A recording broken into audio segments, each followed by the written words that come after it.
I'm Brian McCarthy. You're on scene with us on West State Street in Trenton, where it appears to be a shooting. I could see it and hear it. Like 6 to 9 reports, and then 2 vehicles damaged.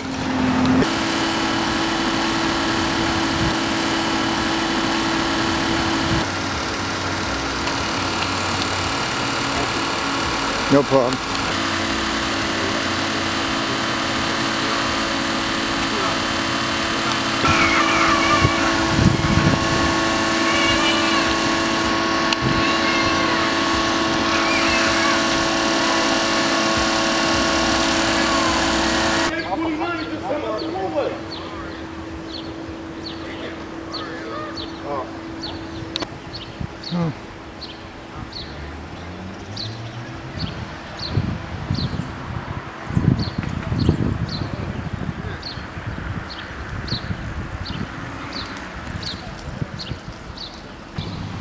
I believe this is from the car that actually got away.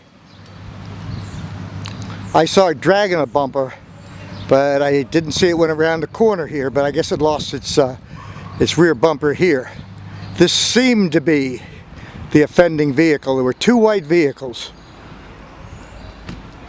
And when I saw, it was directly after the gunshots, and one turned, I believe it was in Marion, and then backed out very slowly. I thought somebody was injured, and the other vehicle continued up West State Street toward the middle of the city. Anyways, this is what's going on.